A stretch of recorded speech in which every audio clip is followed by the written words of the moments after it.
The Baltimore Orioles just keep on rolling along as they picked up their sixth consecutive series victory, taking 2 out of 3 from the Oakland Athletics this weekend.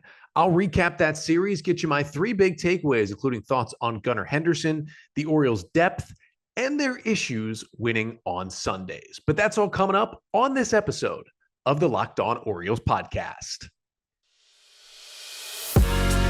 You are Locked On Orioles, your daily Baltimore Orioles podcast. Part of the Locked On Podcast Network, your team every day. Hey there, Orioles fans. Today is Monday, September 5th, 2022, and welcome back in to the Locked On Orioles podcast, part of the Locked On Podcast Network, your team every day. As always, I'm your host, Connor Newcomb. And coming up on today's episode, we're going to take a look back at another O's series win. They took 2 out of 3 from the Oakland Athletics over the weekend at Oriole Park at Camden Yards. And once again, they won the first 2 games, could not pull off the sweep on Sunday, but it is 6 consecutive series wins for the O's. They keep themselves still on the outside looking in, but right on pace in the AL wildcard race, getting ready for their biggest series in 6 years that starts today in Baltimore. But I'll recap the 3 games, get you my 3 big takeaways.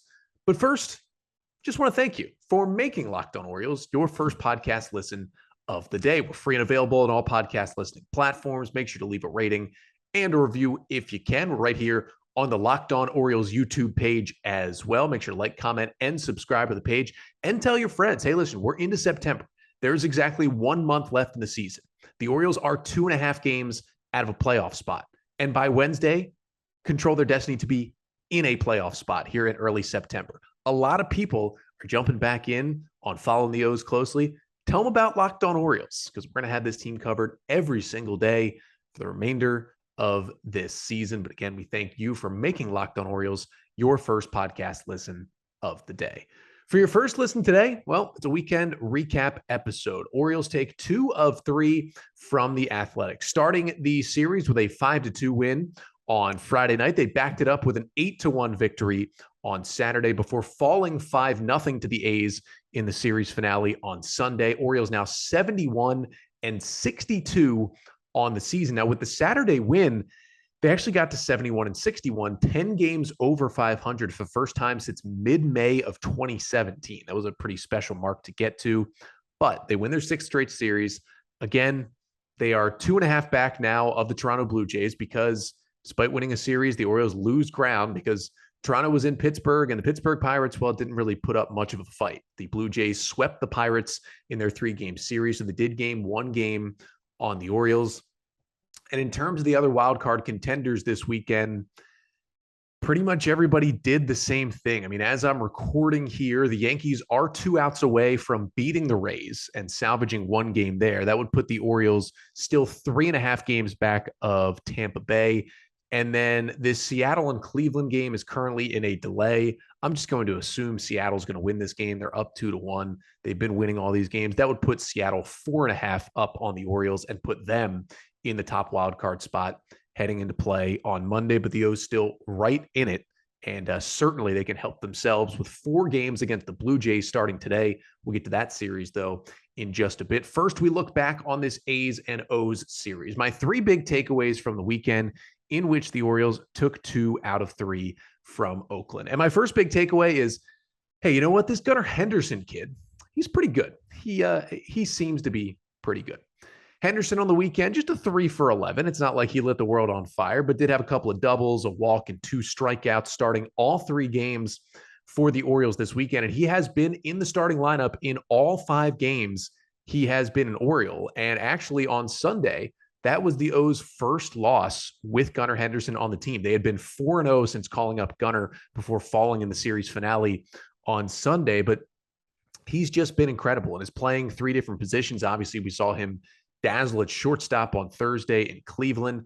Then he started at second base on Friday, played at third base on Saturday, and then was back at second base on Sunday. And he made some great defensive plays as well. Made some good ones at third, but really the first inning on Sunday for Henderson at second, made a couple of really nice plays in the top of the first to help out Spencer Watkins. And, he's turned some double plays really well at second. I mean, did a great job to end the game Friday night, was playing second base, runner on first and one out in the ninth inning. Ground ball gets hit to Mateo. He flips to second, I think, thinking, all right, we're going to get the lead runner. We're going to get the second out. Henderson just turns, winds up, and fires a bullet over to Mountcastle to get the runner by a half a step to make it a double play and secure the victory, end the game in game one of the series on Friday night. I mean, he can do it all. He can turn the double play from both positions. He can pick it at third. We know he might be able to play some first base in a pinch as well. And the swing looks great. And it was just awesome to see. And I think really the most positive part of this moving forward with Henderson is that what the O's have shown, not just by having him in the lineup 5 out of 5 times, that he's basically going to be an everyday player down the stretch. And now don't be surprised if he sits against a lefty here or there. And obviously he's going to get some days off, even if it's not a lefty. They're not going to play him every single day down the stretch in his first month in the big leagues in a playoff chase. But I think a huge indicator for how much we're going to see Gunnar Henderson was Friday night's lineup, because the Athletics sent out a talented lefty in J.P. Sears. He was their starting pitcher on Friday night. Sears pitched well, 2 runs over 6 innings for the A's in that one. But Brandon Hyde had a very right-handed heavy lineup, as he should. Sears much better against left-handers than he is against right-handers, and Hyde has some more guys to work with. So you saw the likes of Jesus Aguilar in there, and Robinson Chirinos was catching on Friday night, and you had Ryan McKenna leading off, and Cedric Mullins and Kyle Stowers, Taron Vavra, even Adley Rutschman were all out of the lineup. Obviously, Rutschman is a switch hitter, but hits much better against righties than he does against lefties. So he was sitting as well. And Rougned Odor even was out of Friday's lineup. We haven't said that very often. But I think what was really telling is that Gunnar Henderson was the one and only true left-handed hitter who was in the lineup Friday night. Now, Brandon Hyde did push him down the lineup a little bit, batted an 8th against the lefty, but all he did was go 2 for 4 with a couple of doubles, including doubling in the third in his first Camden Yards at bat off the lefty J.P. Sears. And it was just really impressive by Gunnar Henderson to see him stay in against a lefty. He fell down 0-2 and then got him and lined one into right field.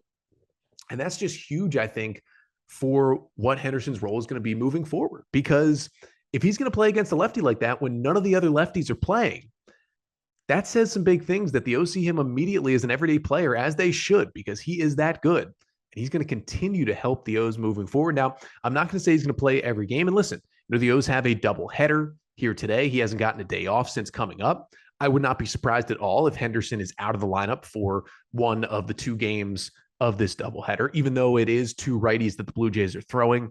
Kevin Gausman's pretty tough on lefties. Maybe the game Gausman starts, you see Henderson sit and be ready to pinch hit off the bench late in the game, but he's going to play most games, even against lefties, it seems. And that's really going to help this Oriole order. And I mean, he had that big weekend, and it could have been a bigger weekend. I mean, he almost had his first Oriole Park home run in the win Saturday night. I mean, the O's hit 5 homers in that game. They could have had 6. Gunnar Henderson absolutely blasting a ball down the right field line onto Utah Street. StatCast, despite it being called a foul ball, had it at 409 feet and 108.4 miles per hour off the bat. It was called a foul ball. They reviewed it. They still called it foul. I was in the ballpark out above the bullpen in center field, so I really had no view on whether or not it was fair or foul. But either way, he demolished that baseball. And even on foul balls, his swings are looking good, and he is going to be a special player for the Orioles here for a long time. But I mentioned those wins on Friday and Saturday, and obviously having Gunnar Henderson on this Orioles team gives them even more depth. And if he's going to play every day, it gives the Oriole bench even more depth. And this weekend really kind of showed, how much deeper the Orioles are now that they've called up some of these prospects over the past few weeks. And coming up next, we'll talk about how the wins on Friday and on Saturday and some of the moves that Brandon Hyde made show that this Orioles team, for the first time all year here in September, is finally a deep team, and how that's going to help them in this playoff push. But first, if you're looking for a deep team for your business, you need the right people on your team to help your small business fire on all cylinders. And LinkedIn Jobs is here to make it easier to find the people you want to talk to faster and for free. You can create a job post in minutes on LinkedIn Jobs to reach your network and beyond to the world's largest professional network of over 810 million people. They've got simple tools like screening questions that make it easy to focus on candidates with just the right skills and experience, so you can quickly prioritize who you'd like to interview and who you'd like to hire. LinkedIn Jobs helps you find the candidates you want to talk to faster. Did you know that every week, nearly 40 million job seekers visit LinkedIn? So post your job for free at linkedin.com/lockedonmlb. That's linkedin.com/lockedonmlb to post your job for free. Terms and conditions apply. So the Orioles take 2 out of 3 from the Oakland Athletics over the weekend to win their 6th consecutive series, continuing to keep pace in this AL wildcard race. And for the O's this weekend, they get the wins on Friday and Saturday. And really, each of those wins had a distinct feel to it. And a lot of that feel was that this Orioles team is a lot deeper than it was early in the season, where at times, the O's have had to gone to the same reliever time and time again, or, they've had maybe 7 trustworthy hitters. And even in their best lineup, they had a couple of holes offensively. That doesn't feel like that's really the case anymore. And it really showed itself Friday and Saturday. Let's start with the Friday game. As I talked about earlier, Brandon Hyde against the left-handed starter J.P. Sears, he starts a right-handed heavy lineup. And those guys got themselves some hits, didn't necessarily add to the runs, but you get to the 8th inning, and the Orioles offense had kind of gone quiet for a bit. It's a 2-2 game heading into the bottom of the 8th, and the Orioles start to rally. You get Anthony Santander, who works a leadoff walk. Then Ryan Mountcastle hits a ball to second, which should have at the very least been an out somewhere. But Jonah Bride, the athletic second baseman, not really sure what he was doing, just kind of had a brain fart and essentially allowed the Orioles to have first and second with nobody out. Then, not that I loved the decision, but the O's have Ramon Arias lay down a sac bunt. So they get to second and third with 1 out, the bottom of the 8th of a 2-2 game. And a right-hander, out of the bullpen, is on the hill for Oakland. And, the O's had all the righties in the lineup, which means they're certainly not putting out their most talented lineup, but what Brandon Hyde felt gave them the best chance to win against a left-handed starter. So Jesus Aguilar has come to the plate. Now, he had hit a couple of balls hard on the night, but he was 0 for 3, and he's facing a right-hander in Domingo Acevedo, and Brandon Hyde goes to the bench. And all of a sudden, he's got Cedric Mullins able to pinch hit off the bench in a big spot in the 8th inning. And the Athletics look over and they see, okay, we got Cedric Mullins here. We have a struggling Austin Hayes, a right-handed hitter, on deck. Let's just go ahead and not worry about Mullins and send him down to first, which wasn't a bad decision. So they intentionally walk Mullins to load the bases with 1 out. They say, all right, let's face Austin Hayes. It's a guy who hits the ball into the ground a lot. We think we can turn a double play and get out of this inning. Well, then Brandon Hyde says, I'm going to pinch hit for one of my, maybe not cornerstones of this lineup, but Austin Hayes was the Orioles' best hitter in April, May, and June this year. And now he's getting pinch hit for with the bases loaded in the 8th inning of a huge game in September because, well, the Orioles also had Adley Rutschman available off the bench. And what does Rutschman do? Well, he comes into the game. He was in a little bit of a slump coming into that. He was over his last 15 coming into that at bat. He takes 6 consecutive pitches. By my count, all of them were outside the strike zone. 2 of them were called for strikes, but he takes a 3-2 fastball down low for ball 4. It's a pinch hit RBI walk for Rutschman, which gives the O's a 3-2 lead in the 8th. And then with the pitcher rattled, Jorge Mateo comes up next. First pitch, lines a 2-run single into left, extends the lead, makes it 5-2 O's, and they go on to win the game by that score. But it was really interesting to see the O's go into that depth because I get it. Mullins and Rutschman are hitting 1-2 in the Orioles lineup generally every day. They're 2 of the best hitters on this team. They're not exactly what you would call the depth of the team. They are the starters. But when you can bring them off the bench, and on the flip side, when they're not playing, you can still get some production from the guys you had in the lineup. Ryan McKenna was replacing Mullins. He had a hit. He's hit really well against lefties this year. Robinson Chirinos was replacing Rutschman. He had an RBI double in the 3rd inning that got the O's on the board and put them up 1-0. So each of them had some production in this game. And then those aren't even the guys that go out. You're able to take Hayes out of the game, who did have a hit, and take Aguilar out of the game as well, who would have had a 2021 Camden Yards homer, but the new wall made it a fly out for Aguilar earlier in that game. And you can bring those guys off the bench, and you look down the bench, you still had Kyle Stowers. You still had Rougned Odor. You still had Terrin Vavra all ready to pinch hit potentially if you needed them off the bench. That is so much more depth than the Orioles have had all season. And obviously, it really, really worked out Friday. Then you go to Saturday, and you saw the depth both off the bench a bit, but mostly in the bullpen as well. Because, listen, The O's had a big offensive night Saturday. They score 8 runs. They hit 5 homers. 5th time they've hit 5 homers this year, most since 2016. They have 11 hits. Ryan Mountcastle gets himself off the schneid, 2 home runs, 4 RBIs. You have Santander hit 1, and Rutschman hit 1, and Mullins hit 1. And, the O's are feeling good. They get 5 home runs from the top 4 in their lineup. But what they also got in this game was, that's some depth right there in your lineup to have all those guys homering. And you get your 9-man Jorge Mateo having 2 hits in the game.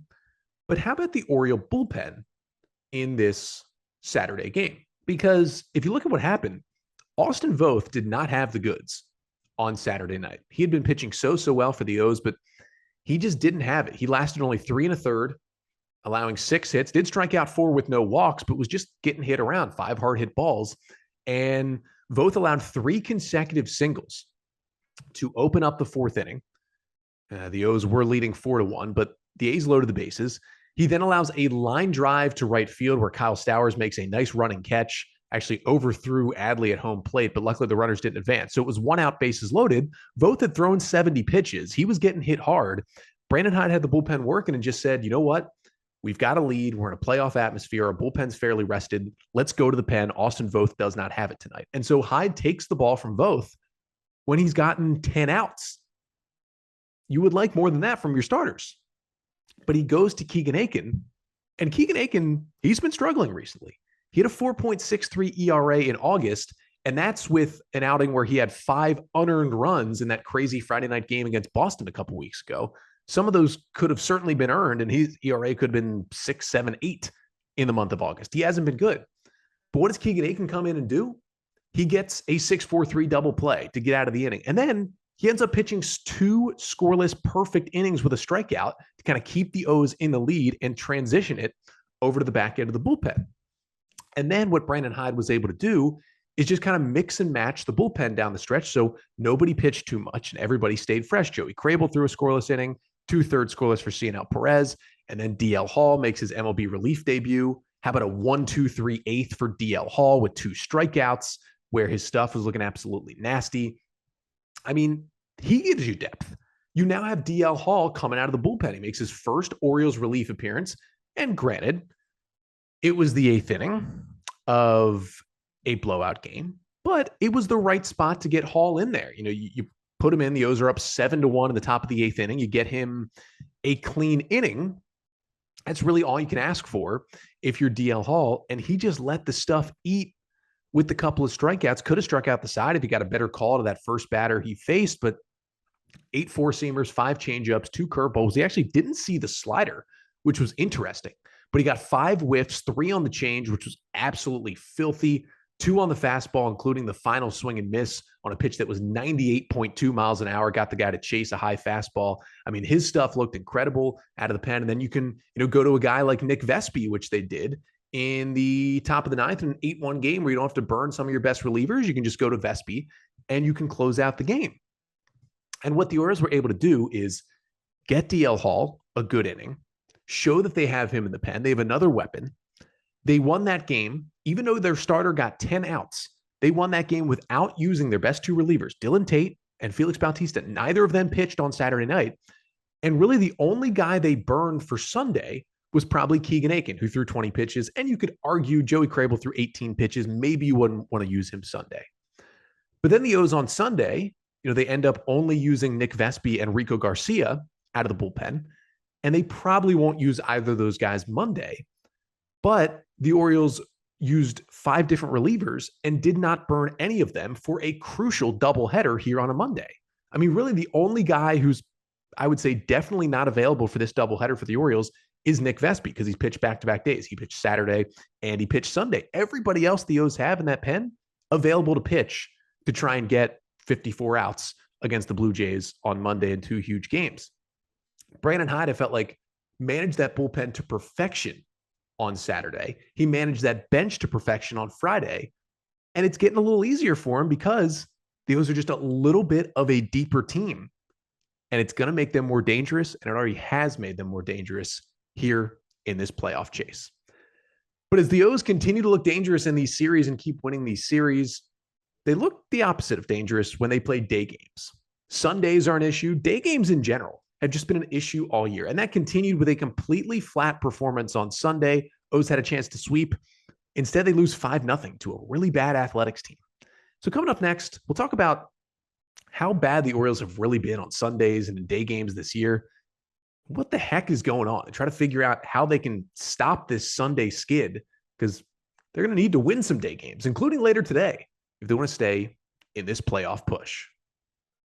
So the Orioles did get this series victory, taking 2 out of 3 from the Oakland Athletics, a really bad Oakland Athletics team that kind of looks like what the Orioles look like for the past 4 years. I kind of got that vibe, especially being in the ballpark Saturday. I was like, wow, this is what other good teams felt like when they were playing the Orioles over the last few seasons. The A's are not in a good spot, but the O's had a chance to sweep a bad team this weekend, and something kind of felt like they needed to do, especially because the Blue Jays were off sweeping a bad team in Pittsburgh this weekend. The other wildcard teams continued to win, but the O's once again just couldn't finish off a sweep, losing 5-0 on Sunday. Still took the series, but it continued a concerning pattern for the Orioles this year, who are 9-14 on Sundays this year.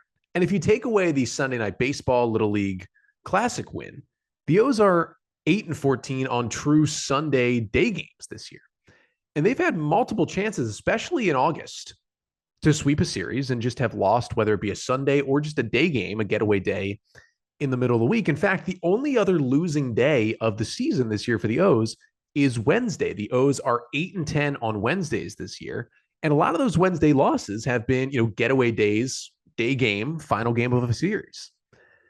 The Orioles have now lost 7 consecutive Sunday day games. Now, it's not 7 consecutive Sundays because they won the Little League Classic, but Sunday day games, the O's have lost 7 straight. They've lost 7 straight day games in general, which includes some Wednesday and Thursday day games as well. Their last outdoor day game win was July 28th. That was Trey Mancini's last home game, the crazy inside the park home run game where the O's beat the Rays to take that series. That is their last outdoor day game win, July 28th.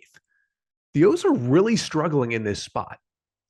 And it's kind of a weird fact, fun fact kind of thing, but it's also a little concerning because you're playing at minimum 1 day game a week, and sometimes you're playing 2 day games a week. Or you look at this upcoming week, the O's have 3 day games this week, 2 here on Monday, and 1, of course, this upcoming Sunday as well. The O's got to figure this out. And the thing is, I'm not really sure what it is, but the Orioles are 22-27 in day games this year and 49-35 in night games. If the O's could play every game at 6 p.m. or later, they might be the best team in baseball right now. They might be in first place in the AL East. I think the day games are holding them back.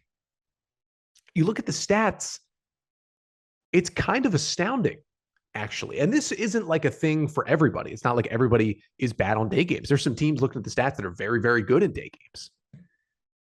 The Orioles have a team WRC plus of 91 in day games. That means they're 9% worse than league average as a hitting unit when they play in day games. They have a 104 WRC plus. They're actually a little above league average as an offense in night games. And we know the offense has been their real issue all year. How about the team OPS? 666 in day games this year, 715 in night games. You kind of want your OPS to be over 700. Here's the one that might be even weirder. The Orioles have a 4.24 team ERA in day games. Among all teams in day games, that is 24th in baseball. In night games, the Orioles have a 3.50 team ERA. Among all teams in night games, that is 7th best in baseball. What the heck is happening to the Orioles in these day games? I get it. I don't like the heat. The sun's not my best friend. As you can see from how pale I am at all times. And I generally avoid Sunday games at Oriole Park just because I'm going to sweat and get sunburnt the entire time, I feel like. Do the O's feel that way too? Maybe. But it's getting a little concerning. And I know people have brought this up. I kind of put a Twitter thread out at Locked On Orioles on Sunday. Go check that one out about kind of all these day game stats for the Orioles this year. And I get a lot of people commenting, well, what is the one factor? Robinson Chirinos is basically playing every Sunday. And that's true. That's how 99% of Major League Baseball teams do it.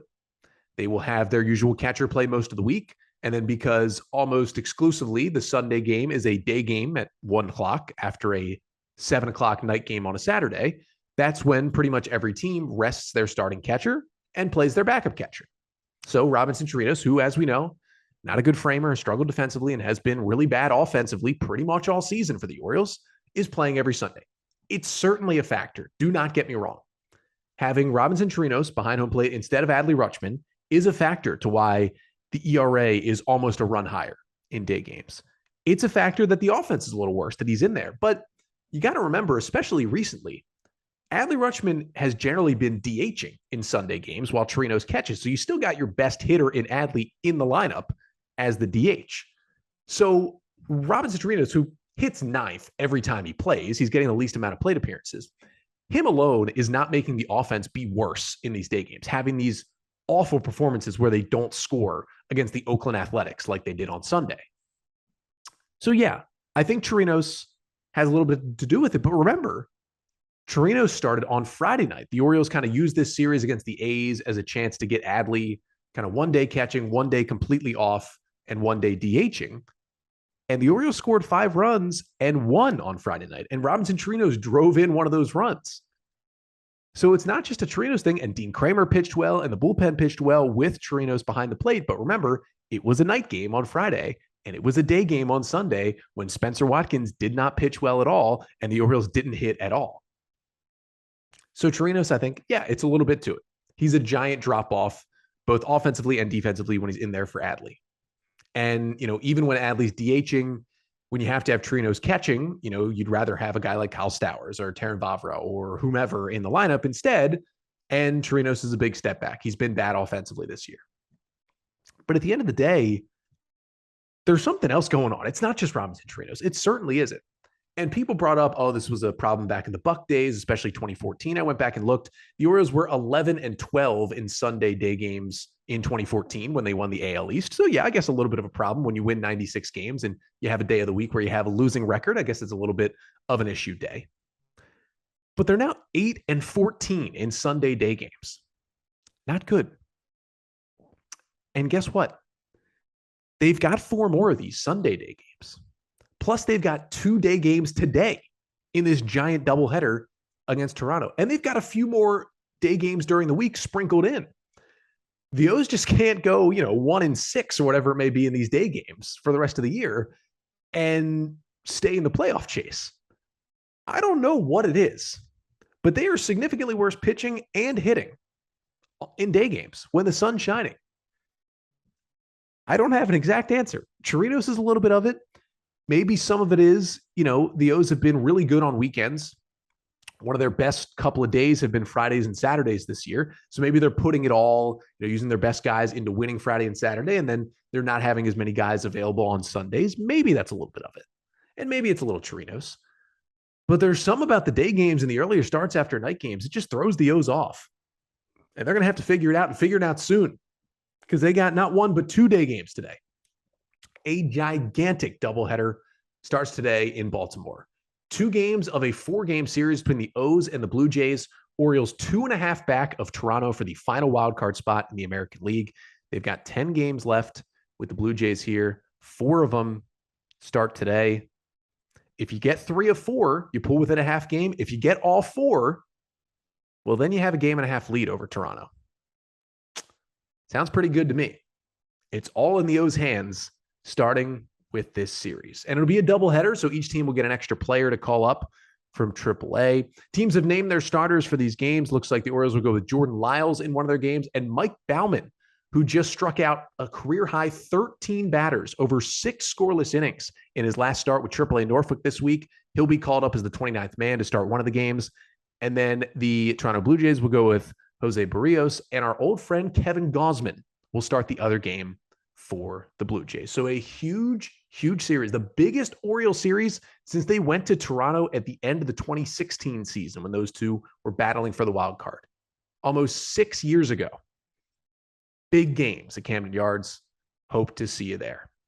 But I'll be back with you here on the podcast tomorrow. Of course, we'll be pretty much focused solely on the doubleheader, recapping both games between the Orioles and the Blue Jays here in Baltimore. But that's coming up on tomorrow's episode. Until then, I'm Connor Newcomb, and this has been the Locked On Orioles podcast, part of the Locked On Podcast Network. Your team every day.